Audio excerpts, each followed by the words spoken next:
Irmãos, na semana passada, nós iniciamos a análise aqui do capítulo 12 de Atos, um capítulo que abre nos contando mais um evento histórico marcante dentro da história da igreja, que foi a morte do primeiro apóstolo, o apóstolo Tiago, irmão do apóstolo João. E junto do martírio de Tiago, nós vimos também que o apóstolo Pedro, ele foi preso a mando de Herodes com a intenção de também matá-lo. Então nós vimos a morte, a execução do apóstolo Tiago e também Herodes prendendo o apóstolo Pedro e dizendo que a intenção era matá-lo assim que a Páscoa, a comemoração da Páscoa passasse. E aí, diante deste relato, eu apresentei a vocês uma breve meditação, não tão breve, né? Durou uma hora, mas uma meditação sobre essa aparente contradição que nós encontramos muitas vezes. Que contradição? Entre algumas verdades bíblicas, que nós sabemos que a Bíblia nos diz sobre isso, com a nossa experiência de vida, que é marcada, sim, por tempos de sofrimento.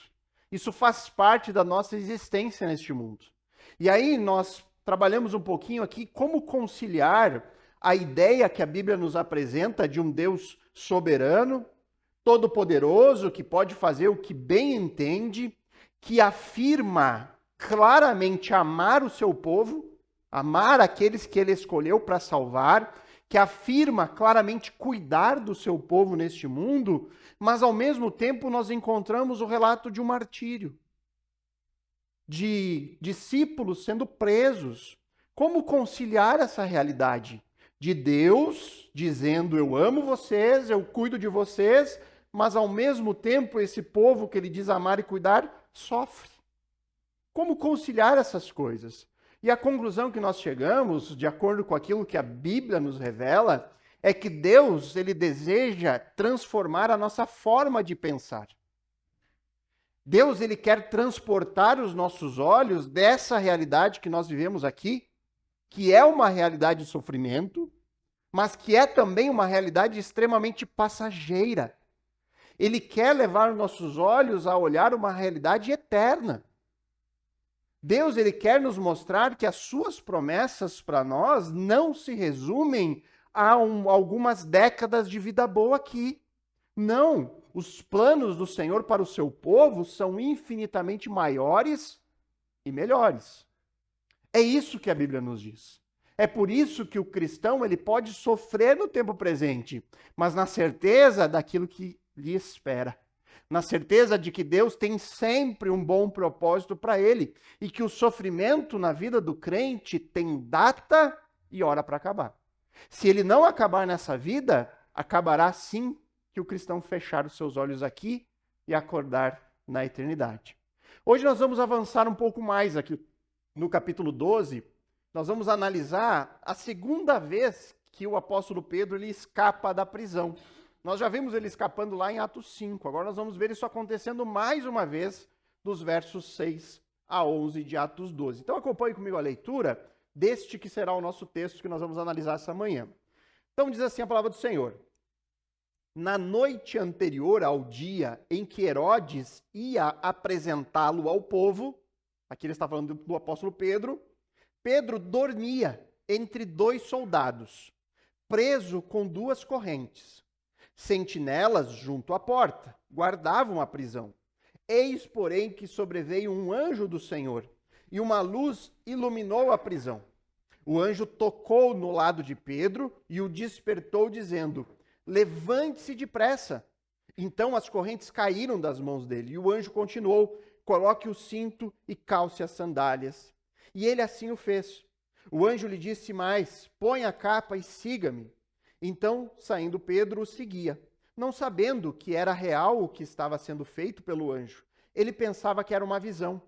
Depois de terem passado a primeira e a segunda sentinela, chegaram ao portão de ferro que dava para a cidade, o qual se abriu automaticamente. E saindo, enveredaram por uma rua. E logo adiante o anjo se afastou dele. Então Pedro, caindo em si, disse: agora sei que, de fato, o Senhor enviou o seu anjo e me livrou da mão de Herodes e de toda a expectativa do povo judeu. Irmãos, antes de iniciar as explicações aqui desse texto, eu quero que você, primeiramente, tente se colocar na pele de um dos discípulos desse momento da história. Tente se colocar como um discípulo lá naquele momento de Atos 12, um seguidor de Cristo. Alguém que se converteu à fé dos apóstolos, que acreditou naquele testemunho que eles davam sobre o Messias que morreu e ressuscitou, mas aí, de repente, você descobre que um dos apóstolos foi decapitado. E que o principal dos apóstolos, o líder dos apóstolos, está preso e será morto em poucos momentos. O que será que viria à sua mente se você estivesse lá? O que será que você pensaria sobre isso? Eu, tentando me colocar no lugar deles, eu fiquei imaginando que, na melhor das hipóteses, eu estaria cheio de dúvidas. Estaria com medo. Eu penso, inclusive, que eu veria pessoas próximas a mim que estariam chegando ao nível do desespero.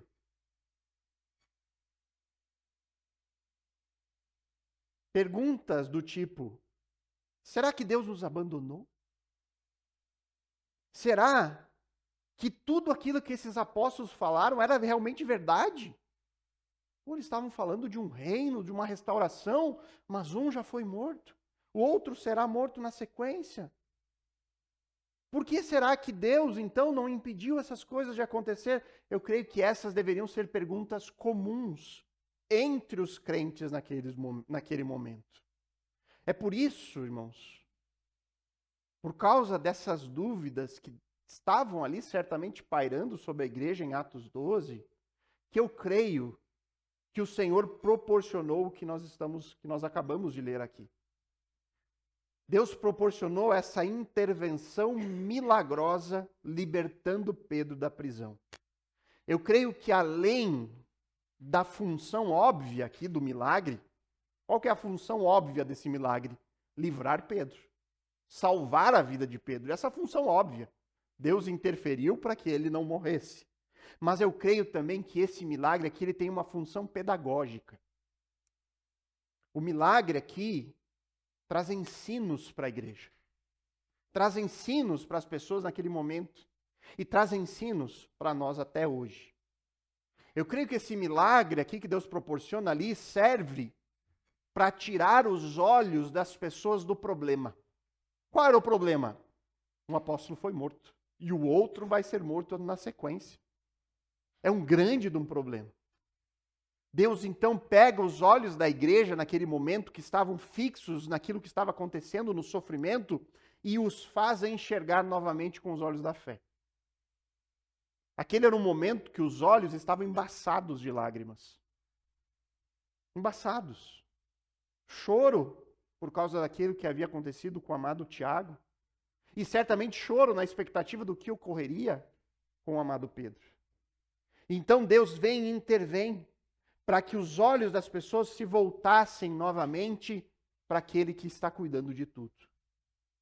E eu gostaria aqui nessa manhã, irmãos, de primeiramente fazer uma explicação detalhada, verso a verso do texto, e aí então eu quero trazer aquilo que este milagre tem a nos ensinar.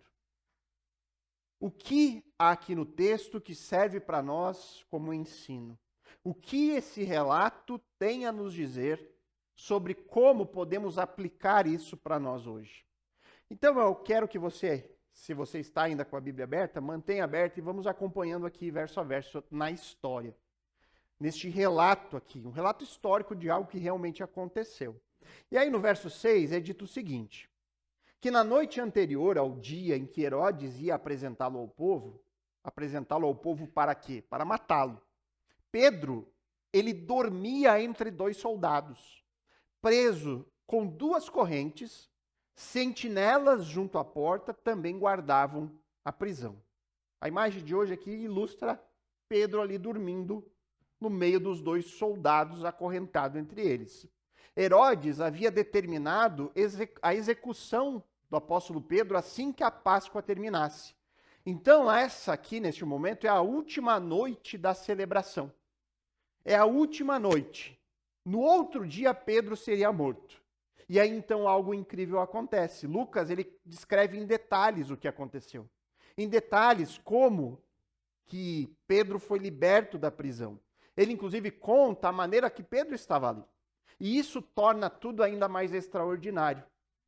Lucas, ele conta para nós que haviam 4 soldados fazendo a segurança de Pedro. Certamente, eles estavam ressabiados da última vez que Pedro fugiu. Herodes deve ter sido informado. Olha, esse homem que você prendeu, ele é bem sabonete. Cuide dele com cuidado, senão ele escapa. E aí, a guarda romana, que não brinca em serviço, fez algo impecável. Parece um plano infalível.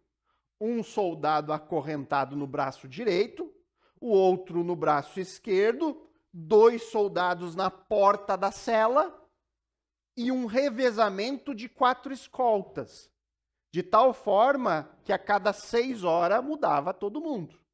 Isso iria impedir o quê? O sono.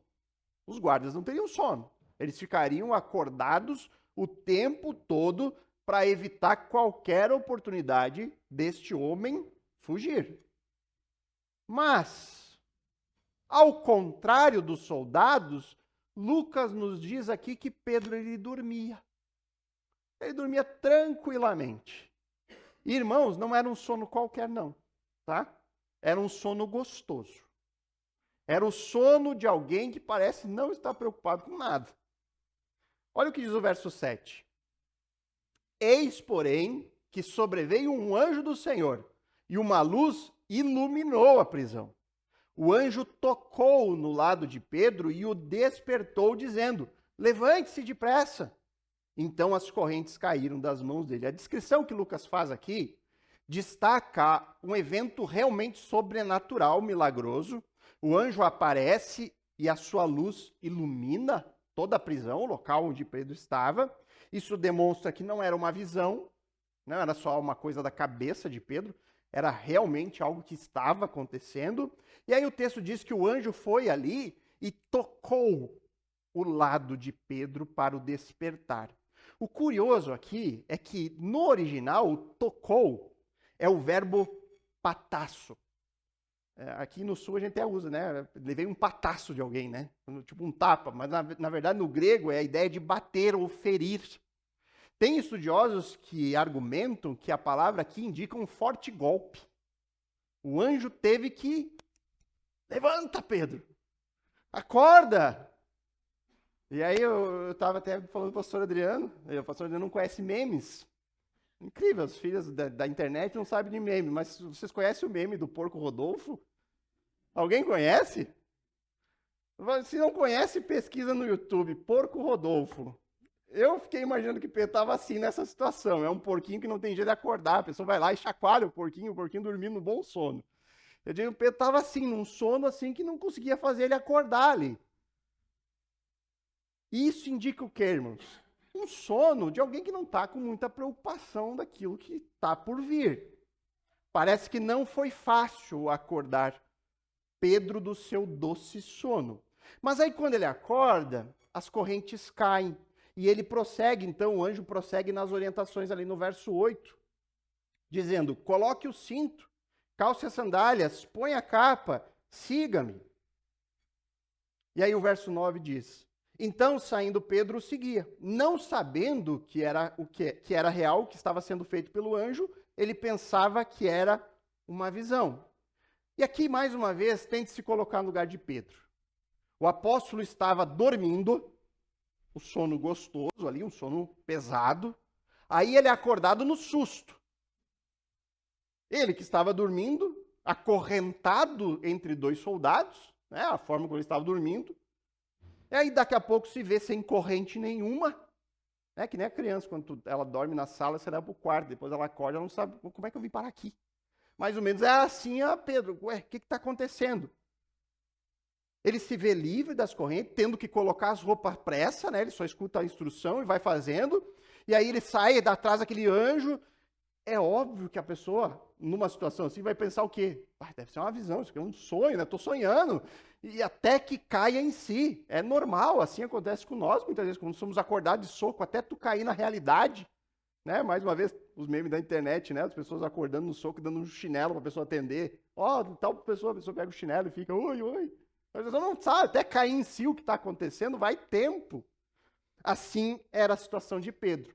E aí ele continua do verso 10 e 11. Depois de terem passado a primeira e a segunda sentinela, chegaram ao portão de ferro que dava para a cidade, o qual se abriu automaticamente. E saindo, enveredaram por uma rua, e logo adiante o anjo se afastou. Então Pedro, caindo em si, parece que foi nesse momento, né, que ele percebe, não, eu estou aqui do lado de fora. Não era uma visão. E aí ele diz: agora sei que, de fato, o Senhor enviou o seu anjo e me livrou da mão de Herodes e de toda a expectativa do povo judeu. Então aqui o milagre ele continua de forma surpreendente. Lucas, ele conta que eles passaram pelos soldados da porta, eles passaram por aqueles soldados que iam fazer o próximo turno, que já estavam ali esperando, e aí passam por eles, chegam no portão principal, e aí você imagina, um portão de ferro naquela época de uma prisão do Império Romano. Não era uma cerquinha, era um portãozão. E aí o texto diz que ele se abriu automaticamente, ou seja, sem ninguém encostar nele. O portão foi aberto. E aí lá do lado de fora, o anjo então se afasta, é como ele surge, ele desaparece. Subitamente chega, subitamente ele vai embora. E aí Pedro ele se percebe ali do lado de fora, e aqui ele cai em si e percebe que tudo aquilo era real e não era apenas um sonho ou uma visão. Estar ali na rua confirmou aquilo que na cabeça dele parecia algo irreal, algo impossível, e na cabeça de qualquer um. Quando nós lemos isso aqui, é realmente algo impressionante. De tal forma que Lucas ele não nos dá os detalhes sobre o que aconteceu com os guardas. Então, e os guardas, como é que eles não viram isso? Lucas não nos conta se talvez Deus colocou os guardas também em um sono profundo, se Deus simplesmente cegou a visão e a consciência deles para o que estava acontecendo. Nós não sabemos. E há uma justificativa para nós não sabermos disso, porque esse relato que Lucas conta certamente foi colhido de Pedro. Foi o apóstolo que contou o que aconteceu. E naquele momento da saída, ele estava meio que inconsciente de tudo. Ele lembrava da luz, ele lembrava das correntes, ele lembrava das instruções. Mas você acha que Pedro ia se preocupar para saber o que aconteceu com o soldado? Ah, deixa eu ver lá o que aconteceu com eles. Deixa eu ver se eles dormiram também. Deixa eu voltar para ver. Não, ele contou aquilo que era realmente a parte que ele entendia. E aquilo que Pedro afirma ali no verso 11 provavelmente é um relato ipsis literis, é algo que ele colheu, Lucas colheu da boca de Pedro. E Pedro disse exatamente o que ele falou naquele momento, que foi: agora sei que de fato o Senhor enviou o seu anjo e me livrou da mão de Herodes e de toda a expectativa do povo judeu. Ali, Pedro caiu em si e teve o entendimento de que o seu trabalho no mundo iria continuar. E que ninguém poderia impedir os planos que Deus tinha para ele, nem mesmo um poderoso rei. E aqui, irmãos, nós podemos mais uma vez nos questionar: por que Deus permitiu que o apóstolo Tiago fosse morto, mas não permitiu, mas impediu que Pedro seguisse o mesmo caminho? Por que Deus interfere com Pedro, mas não interferiu com Tiago? E mais uma vez, irmãos, a resposta é: nós não temos a resposta. Nós não sabemos o porquê. Deus não tinha poder para fazer? Deus não poderia ter impedido Tiago de ser morto? Poderia, mas não o fez. Ele fez com Pedro. E aí o que nós podemos fazer diante disso é continuar confessando a nossa fé em um Deus soberano. Um Deus soberano que faz toda a sua vontade, um Deus que cuida do seu povo, que tem sempre um bom plano para eles, um plano perfeito, agradável, e continuar crendo nisso, porque é o que a Bíblia nos diz. Deus não nos dá os detalhes do porquê de uma decisão e não da outra. E isso não compete a nós. Neste momento, nós apenas nos humilhamos e confessamos: sim, o meu Deus é um Deus soberano. E que Ele sabe o melhor para cada um. Então, como eu disse na introdução, irmãos, esse milagre aqui, além de um livramento, que é a função imediata do milagre, ele tem a função também de nos ensinar, ele tem uma função pedagógica. Ele serve aqui para nos falar um pouco mais acerca de Deus, da sua vontade, do seu plano, do seu poder. E aí, dentro desse contexto, eu gostaria de destacar 2 ensinamentos que estão presentes aqui nessa narrativa do milagre, dessa libertação de Pedro da prisão. 2 ensinamentos que estão aqui e que devem chamar a nossa atenção. O primeiro ensino diz respeito a esse estranho sono desfrutado por Pedro. Nós temos que investigar isso aqui melhor. Não é normal. Não é normal Pedro estar dormindo ali. Desculpe, não é. Nós temos que entender o que passava na cabeça de Pedro. Depois, o segundo ensino diz respeito a algumas evidências que o Senhor nos dá, evidências concretas, práticas, diretas, que o Senhor dá aos seus filhos sobre o seu cuidado conosco. Então, primeiramente, vamos ver esse descanso de alguém que confia. É possível, irmãos, que em uma leitura corriqueira do texto, você nem note isso. Mas, irmãos, é algo impressionante. É algo incomum o que está acontecendo aqui. O texto diz que Pedro ele dormia entre 2 soldados, preso entre 2 correntes, enquanto aguardava o cumprimento da sua ordem de execução. Sob um olhar normal, além do desconforto físico, você está ali, acorrentado, numa prisão, sem conforto nenhum. Não está nada cômodo para você conseguir dormir. Existe também o elemento da ansiedade, da angústia. Irmãos, Pedro aqui é um sentenciado no corredor da morte. E não é aquele corredor da morte que pode levar anos até que julgue o recurso. Não, é no outro dia. Ele estava aqui na véspera, era a última noite da Páscoa. No outro dia, Pedro seria executado. Então, encontrar Pedro dormindo aqui é algo surpreendente, que deve chamar a nossa atenção. E isso nos traz à memória um outro texto que também fala de alguém dormindo em uma circunstância estranha. Você lembra algum outro texto que chama atenção sobre alguém dormindo em uma situação incomum? Mateus 8, 23. Vá lá para Mateus 8, 23. Mateus 8, verso 23 a 27.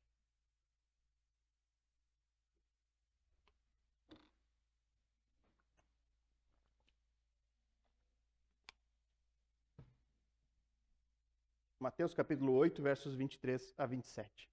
O texto diz assim: Jesus entrou no barco e os seus discípulos o seguiram. E eis que levantou-se no mar uma grande tempestade, de modo que as ondas cobriam o barco. Jesus, porém, estava dormindo. Mas os discípulos foram acordá-lo, dizendo: Salve-nos, salve-nos, Senhor. Estamos perecendo. Então Jesus perguntou: Por que vocês são tão medrosos, homens de pequena fé? E levantando-se, repreendeu os ventos e o mar, e tudo ficou bem calmo. E aqueles homens ficaram admirados, dizendo: Quem é este que até os ventos e o mar lhe obedecem? Irmãos, essa imagem de Jesus dormindo profundamente dentro de um barco, no meio de uma tempestade, o barco jogado de um lado para o outro, água entrando por todo lado, essa imagem, ela causa inveja a pessoas de sono leve. Como eu, que essa madrugada acordou com o temporal e não dormiu mais. Causa inveja. Era 20 para 5 da manhã, começou uma tempestade, caindo pedra, granizo, e os olhos velhos estalou e não voltou mais a dormir. Irmãos, não é difícil imaginar as causas desse sono de Jesus aqui. Existe um contexto aqui natural, que é o quê? Jesus estava exausto.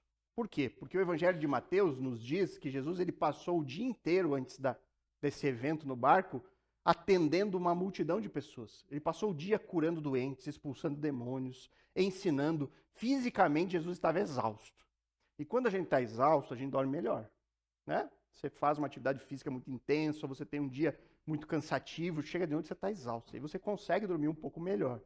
Mas principalmente aqui, o maior motivo para esse sono de Jesus é o nível de confiança que ele tem no Pai e na sua missão. Se nós pensarmos aqui, quais são os motivos pelos quais nós perdemos o nosso sono? O que normalmente nos atrapalha em nosso descanso? Normalmente nós lutamos contra a insônia quando estamos ansiosos, ansiedade.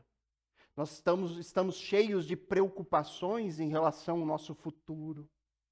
Nós temos muitas dúvidas sobre o que vai acontecer no dia de amanhã. Nós temos dificuldades para dormir quando nós temos um compromisso muito importante.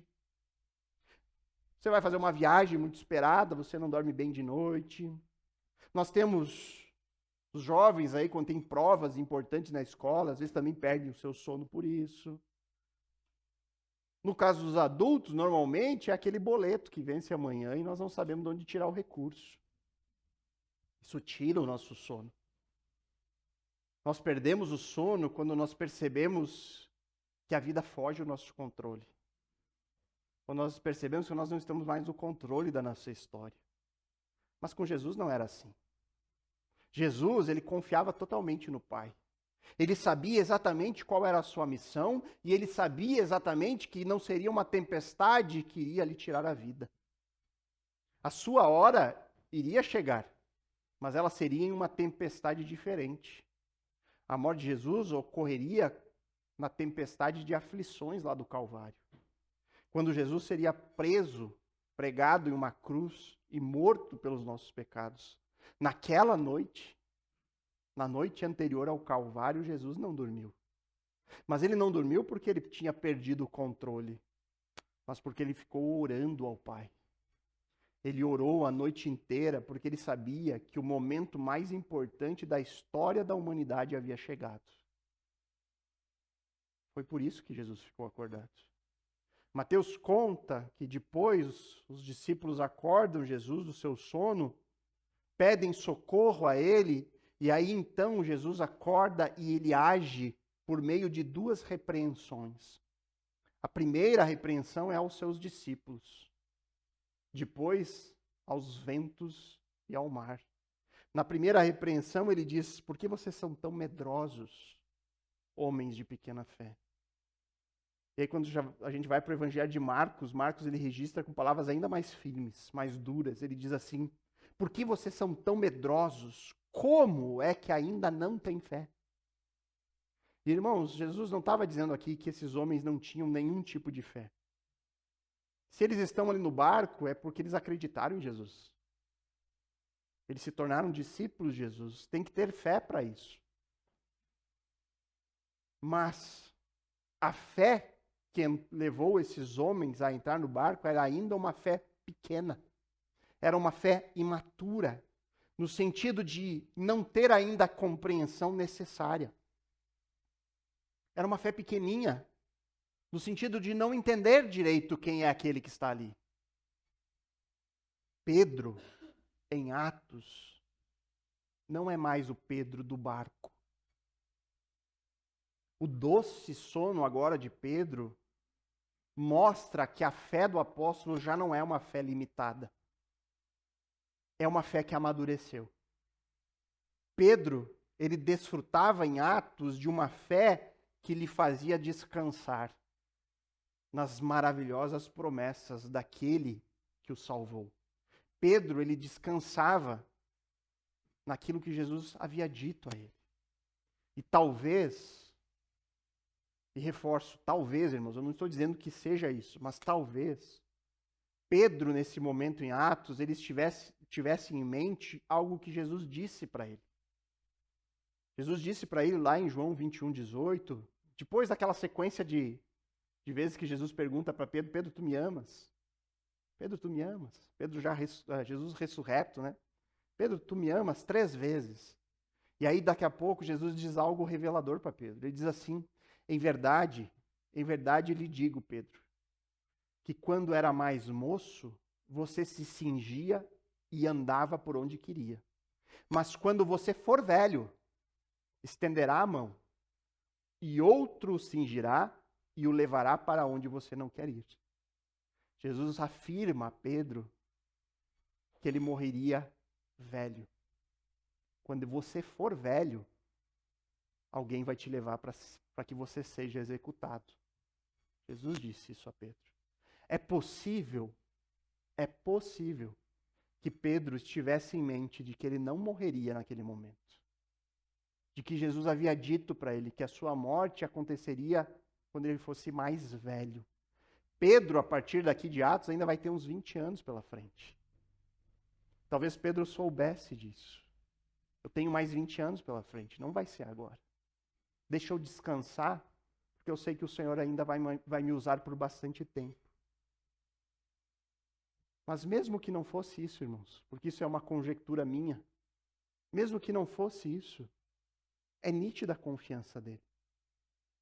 É nítida a confiança de alguém que sabe que se mesmo aos olhos deste mundo der tudo errado, Pedro sabia que mesmo que ele fosse executado no outro dia, o seu destino eterno estava garantido. Ele sabia o que ele espera na eternidade. E isso proporcionou a Pedro um descanso completo. Pôde dormir tranquilamente, sabendo que nenhuma circunstância aqui neste mundo ocorre ao acaso. E isso, irmãos, deve nos levar a algumas meditações a nós. Isso deve nos trazer a uma reflexão acerca da nossa própria vida. Como tem sido o meu descanso? Será que eu tenho perdido o sono com frequência? Às vezes isso ocorre por conta da idade. Você tem mais dificuldade com o metabolismo. Irmãos, isso faz parte de um mundo caído. Nosso corpo está envelhecendo e está morrendo lentamente. Nós não temos como escapar disso, faz parte. Mas às vezes a insônia vem por conta de preocupações. Será que o motivo da minha insônia não é o medo do amanhã? Não são as incertezas sobre o futuro? E se for isso mesmo, se eu realmente meditar e pensar, realmente eu não consigo descansar porque eu só fico pensando no que vai acontecer, no que pode acontecer. Irmãos, o que isso revela sobre a minha confiança em Deus? O que revela sobre o meu entendimento acerca de um Deus soberano que me cuida e que faz tudo para o meu bem? Será que eu sou mais parecido com Pedro no barco? Alguém que tem uma fé imatura, que mesmo estando com o Senhor ao seu lado, ainda tem medo que tudo vai afundar? Que tudo vai acabar mal? Ou será que a minha fé, ela está se aproximando da fé de Pedro em Atos? Uma fé inabalável. Uma fé que não se preocupa, não fica ansioso com o amanhã, porque sabe que do amanhã está cuidando o Senhor. O que falta para que eu possa ser como Pedro? Dormindo o doce sono da providência. Nós vemos no exemplo de Pedro uma fé que se desenvolveu. A história nos mostra isso. A gente olha Pedro no Evangelho de Mateus e vê Pedro agora em Atos, nós vemos uma fé madura, um desenvolvimento. Por qual motivo a minha fé não pode se desenvolver assim também? Por que eu não posso ser como Pedro? Olhar para trás e ver o antigo Fernando imaturo e hoje ver um maduro? Por que isso não pode acontecer comigo se o mesmo Espírito que habita em Pedro habita em mim? Se eu creio na mesma verdade do que ele. E aqui, irmãos, eu não quero parecer insensível. Eu sei. Eu sei que podem ocorrer circunstâncias que são difíceis. E essas circunstâncias difíceis podem nos fazer pensar que Deus se ausentou da nossa vida. Eu sei que em alguns momentos de dificuldade parece que Deus virou o rosto para nós. Parece que Ele nos abandonou. É possível que a igreja de Atos 12 estivesse numa situação assim. A morte de Tiago, a prisão de Pedro, a proximidade da sua execução. É muito provável que os discípulos nesse momento estivessem com uma fé abalada, com dúvidas, pensando: será que Deus me abandonou? Será que nós estávamos errados? Será que nós fomos enganados acerca deste Cristo? Será que nós entendemos as coisas corretamente? Será que tudo não é uma grande mentira? Irmãos, Deus sabe das nossas fraquezas. Deus sabe das nossas dificuldades. Deus sabe de cada pensamento que nós temos, de cada sentimento que nos consome. Deus sabe. E acima de tudo, Ele sabe o que cada um dos seus filhos pode suportar. Ele sabe. E diante deste conhecimento que Ele tem, Ele trabalha de forma específica, pessoal, particular, com cada um de nós. No caso aqui do texto, nós vemos que o Senhor sabia das dificuldades que essa igreja passaria ao ver o martírio de Tiago. Ele sabia. E é por isso que Deus envia então um refrigério para uma igreja que está em dúvidas. E Ele faz isso por meio de demonstrações inquestionáveis do seu cuidado. Assim Ele faz com as nossas vidas também. Diante aqui do martírio do primeiro apóstolo, seria normal esperar que a confiança da igreja estivesse abalada. Imagine a dificuldade de compreender os planos de Deus aqui. Era um momento de transição. Lembram? Várias vezes nós comentamos aqui, o Novo Testamento ainda não estava nas mãos deles, estava sendo produzido pelo ministério dos apóstolos e profetas. Eles lembravam de muitas coisas que Jesus havia dito, por exemplo, lá em Mateus 19:28, Jesus disse isso: em verdade lhes digo que na regeneração, quando o Filho do Homem se assentar no trono de sua glória, vocês me seguirão também e se assentarão em 12 tronos para julgar as 12 tribos de Israel. Jesus disse isso para os apóstolos. No dia da restauração do reino, vocês, meus apóstolos, vão se assentar em tronos. E aí Cristo morre, ressuscita. E aí os apóstolos, aos pés do Cristo ressurreto, perguntam: é agora a ressurreição, Senhor? Atos 1:6. Naquele momento, o entendimento deles era o quê? Jesus agora glorificado, venceu a morte, agora Ele vai consumar o seu reino e vai nos colocar em tronos, reinando com Ele. Mas aí Jesus sobe aos céus, ascende. E aí então o primeiro apóstolo morre. Pensa a confusão, irmãos. Difícil. Cadê as promessas? Cadê o reino? Cadê os tronos? Naquele momento, o sofrimento não era uma perspectiva. Era uma realidade. Era uma realidade. E nesses momentos, irmãos, onde o sofrimento não é apenas uma certeza: em algum momento nós vamos sofrer, todo mundo vai. Em algum momento nós vamos perder pessoas que nós amamos. Em algum momento nós vamos enfrentar nossas crises, nós sabemos disso. O crente sabe que momentos de dificuldade e sofrimento virão. Mas há momentos onde o sofrimento não é uma perspectiva, mas uma coisa real que está na face do cristão. E aí, nestes momentos, o nosso coração enganoso, pecador, começa a nos encher de dúvidas.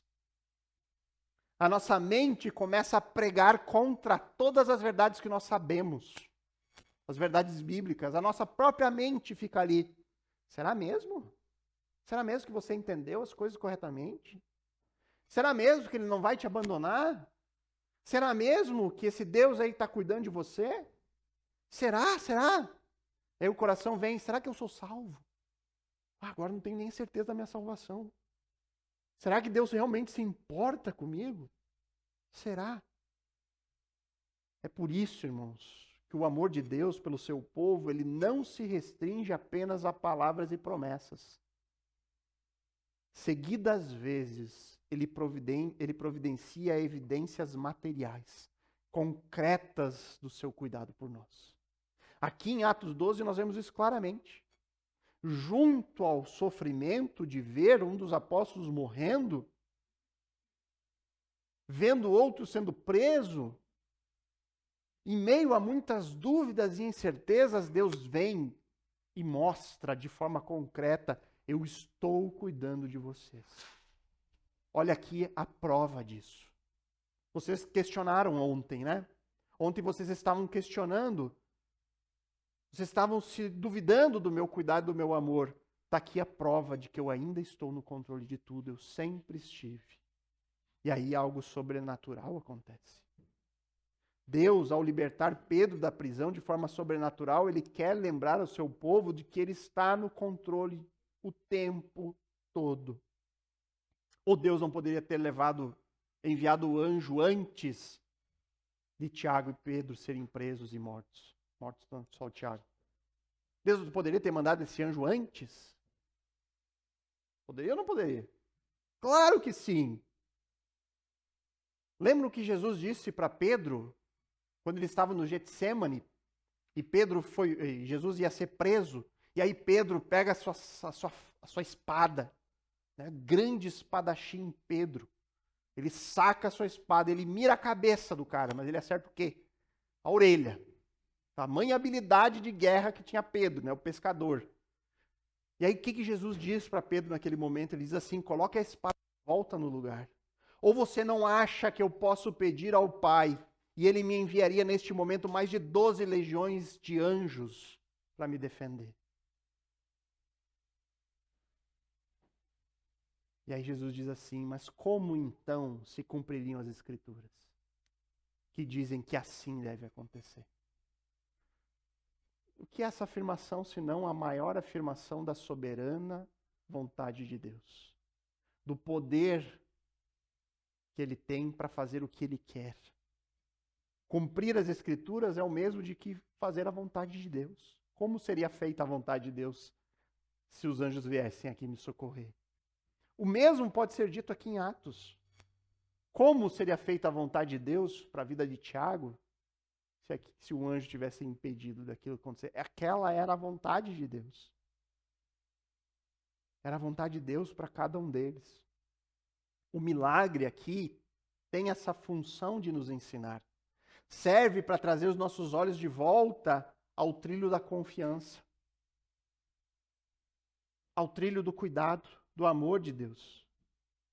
Por quê? Porque por vezes a nossa incredulidade, a nossa imaturidade, a nossa pouca fé nos leva a duvidar, e aí Deus vem e nos ajuda em nossa fragilidade. Deus, ele é bondoso conosco. E Deus, ele continua a fazer essas coisas para nós hoje. Talvez você não vai desfrutar de uma experiência sobrenatural de ser liberto da prisão. Talvez não seja o caso aqui. Provavelmente não será o nosso caso. Mas eu tenho certeza que se você olhar cuidadosamente para a sua jornada aqui neste mundo, você vai ver inúmeros momentos onde o Senhor demonstrou a sua providência. Que o Senhor demonstrou o seu cuidado por meio de livramentos, por meio de orações respondidas, por meio de pequenos momentos de refrigério, até mesmo por meio de provações que você percebe que resultou em crescimento e maturidade espiritual. Nós precisamos nos lembrar desses momentos, onde o Senhor deu a nós pequenas evidências e demonstrações concretas do seu cuidado conosco. É como nós cantamos, irmãos. Quando o coração estiver aflito, se lembre do que ele fez. Se lembre do que ele já fez. Se lembre de todas as vezes que o Senhor se mostrou presente na sua história. E talvez se você aqui disser, mas eu não consigo lembrar de nenhum momento assim na minha vida. Irmãos, eu acho difícil, a não ser para alguém que está ainda começando uma caminhada. Mas se você não consegue enxergar na sua própria vida esses pequenos momentos de cuidado, você pode ainda olhar para aquilo que Deus fez na história. A Bíblia é repleta desses momentos, de demonstrações de Deus guardando o seu povo na tribulação. Esse é o mundo que nós vivemos, é um mundo, como Jesus diz, que nós vamos ter aflições. Mas nós precisamos ter sempre boa disposição, bom ânimo, porque nós sabemos que Ele está conosco na tribulação. Lembre-se de histórias da Bíblia. Lembre-se do passado. Lembre-se de José no Egito. Deus impediu ele de ser preso, colocado numa masmorra por muitos anos. Deus não impediu que aquilo acontecesse. Deus impediu que ele fosse vendido como escravo. Deus não impediu que aquilo acontecesse. Mas em vários momentos Deus mostrava a sua mão bondosa, fazendo o soldado do cárcere ser propício a ele, fazendo coisas acontecendo para o bem dele e para o bem do povo. Foi assim com Daniel na Babilônia, no meio de um povo pagão, jogado na cova com os leões. Mas Deus foi lá, em todo momento, cuidando dele, mesmo na aflição. Foi assim com Elias, o profeta, quando ele sofria perseguição. Ele foi sustentado por Deus no deserto. Foi assim com Moisés. Foi assim com todo o povo judeu, na história do livro de Esther. No meio das aflições, Deus socorreu. Foi assim com Paulo no naufrágio, que ainda nós vamos ver na parte final do livro de Atos. Nós vemos isso abundantemente nas Escrituras, em meio a diversas provações, aflições, lutas, o Senhor estando presente, providenciando todas as coisas e conduzindo a história de acordo com a sua vontade. Então, esses relatos mostram que mesmo diante de crises, irmãos, crises que têm o poder de abalar a nossa fé. A gente sabe disso. Tem certos momentos que o sofrimento é tanto que a nossa fé fica abalada. Mas Deus, Ele permanece fiel a nós. E Ele intervém quando necessário. Intervém com o seu cuidado e o seu poder. Nós temos que lembrar do salmista, lá, Salmo 34:15. Que diz que os olhos do Senhor repousam sobre os justos, e os seus ouvidos estão abertos ao seu clamor. O Senhor está sempre olhando para nós. Irmãos, eu falo de forma individual e pessoal. Nosso Deus é um Deus que cuida de pessoas. De forma particular, que se relaciona conosco de forma pessoal, que sabe o que cada um de nós precisa, que sabe qual é o limite de cada um, que sabe o momento onde é necessário intervir para que a fé não desabe completamente. Ele sabe de tudo. Independentemente das circunstâncias, o crente, aquele que verdadeiramente crê, ele tem sempre algo a celebrar. Ele sempre tem motivos para agradecer. Em Jesus, o nosso maior problema já foi solucionado. Em Cristo, nós recebemos perdão do pecado, certeza da vida eterna. O que mais pode nos abalar, irmãos? O que mais pode nos abalar? Se nós sabemos que Jesus morreu por nós, e nós temos a promessa da vida eterna, da ressurreição, que nós vamos viver eternamente, séculos e séculos, na boa e doce presença do Deus que nos ama e que cuida de nós. O que pode nos abalar aqui, irmãos?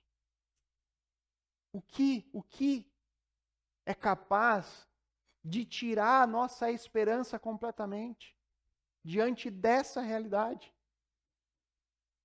O problema é que muitas vezes os nossos olhos estão presos só aqui, somente nessa vida. Irmãos, nunca é demais reforçar. Isso aqui é muito breve. Isso aqui é menos que um piscar de olhos comparado àquilo que é eterno. Como nós vamos trocar essa vida aqui pela eternidade? Isso é loucura. Isso é não tem, falta raciocínio. Nós temos que pensar nessa realidade, a eternidade versus algumas décadas. Séculos, séculos, séculos, milhares e milhares e milhares de milhões de anos. Eu vou viver só para isso aqui, irmãos? Como Paulo disse, a nossa vida se resume aqui, nós somos os mais infelizes de todos os homens. Se a nossa vida se resume isso aqui, vamos parar agora, vamos comer o churrasco que os irmãos estão preparando, vamos desfrutar das coisas boas, ter o maior tipo de prazer possível, porque isso aqui vai acabar logo. Jovens, desfrutem a juventude, porque logo passa. Não é essa a realidade bíblica. Não é. A verdade bíblica é bem diferente disso. E ela nos diz que tudo aquilo que nós fazemos aqui terá um reflexo na eternidade. Nós temos que celebrar esses pequenos milagres, esses pequenos momentos onde o Senhor demonstra o seu cuidado. Irmãos, quantas vezes nós oramos para que algo aconteça? E aí, quando acontece, a gente não dá muito valor. Não dá muito valor. Semana passada estava a Bebel, né, a avó da Jéssica, orando. Nós oramos por ela. Por algumas semanas. Ela estava na CTI, entubada, sem muita perspectiva médica. Não tinha mais o que ser feito para ela. E no domingo passado ela estava aqui no culto, ouvindo mais uma vez o Evangelho. E aí parece que legal, a Bebel está aqui hoje. Irmãos, o Senhor fez um milagre. Vamos celebrar isso, vamos nos lembrar desses pequenos momentos onde o Senhor demonstra para nós: eu estou atento às orações de vocês. Vocês estão lá orando, vários pedidos, eu sei, cada um deles eu conheço, e de vez em quando o Senhor vem e nos dá um refrigério e mostra. Por quê? Porque muitos dos nossos pedidos podem não ser atendidos, porque não estão de acordo com a vontade de Deus. E aí talvez a gente se decepcione e se desmotive, mas aí, seguidas vezes, o Senhor vem e nos mostra: eu estou cuidando de vocês, eu estou no controle. Irmãos, isso só demonstra o quanto o nosso coração é enganoso, o quanto nós temos que cuidar do nosso coração. Para encerrar, queridos, mesmo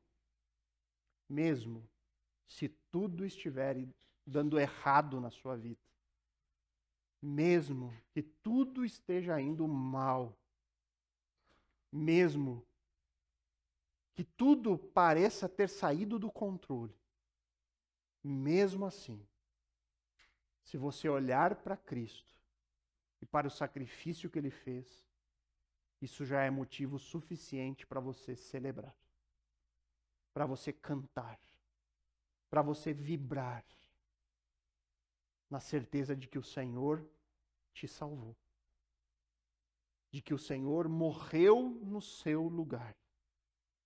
Isso é mais do que suficiente para nos fazer ser contentes e buscar andar na nossa vida nos caminhos dele. E aí então, queridos, uma última coisa, e aí eu passo a palavra para o pastor Adriano, que vai nos conduzir na celebração da ceia. Deus jamais nos coloca em uma situação, Deus jamais nos coloca em uma provação, Deus jamais permite qualquer sofrimento além do que podemos suportar. Jamais. Deus jamais vai colocar você em uma situação que você não vai ser capaz de lidar. E não sou eu que estou dizendo isso, é a palavra de Deus. 1 Coríntios 10:13 diz assim: não sobreveio a vocês nenhuma tentação que não fosse humana, mas Deus é fiel e não permitirá que vocês sejam tentados além do que podem suportar. Pelo contrário, juntamente com a tentação proverá livramento, para que vocês possam a suportar. Deus nos ama de forma pessoal. Deus se relaciona conosco de forma pessoal. Deus tem uma história para cada um de nós. E Ele vai conduzir essa história de acordo com a sua vontade, para a sua própria honra e glória. Portanto, repito, não há o que temer. Nós precisamos apenas crescer no conhecimento dele. Conhecê-lo cada vez mais, para que a nossa fé possa amadurecer, até chegarmos à semelhança de Pedro, podendo descansar totalmente no cuidado de Deus. Vamos orar? Querido Deus, amado Pai, louvamos ao Senhor por mais essa manhã, Senhor. Louvamos pela chuva que cai sobre justos e injustos. Sabemos que tudo neste mundo ocorre debaixo da sua soberana vontade, do seu controle. E mais uma vez louvamos pela tua palavra que sempre, em todas as histórias, em cada linha, tem sempre algo a nos ensinar. Que o Senhor possa continuar a nos ajudando nas nossas dificuldades, nas nossas fraquezas, que possamos em tudo, Deus, confiar em Ti, naquilo que o Senhor nos promete, que possamos ter os nossos olhos fixos na eternidade e com isso, Deus, descansar completamente no Teu cuidado e no Teu amor. Eu sei, Pai, que muitas vezes nós podemos sofrer e pode ter pessoas aqui sofrendo nesse exato momento. Eu peço, Pai, que o Senhor opere com Teu Santo Espírito dando consolo, ajudando, sustentando nesse momento de dificuldade, mas acima de tudo, Pai, que a luz do Senhor brilhe sobre eles. Que os seus olhos possam ser retirados da circunstância do momento e possam ser colocados na cruz de Cristo. Naquilo que o Senhor nos fez como a maior prova de amor que poderia existir neste mundo. Sabendo e confiantes de que se estamos em Cristo, não há o que temer. Porque a eternidade nos aguarda. As promessas eternas que um dia desfrutaremos com o Senhor. Louvamos a Ti, agradecemos e oramos em nome de Cristo. Amém.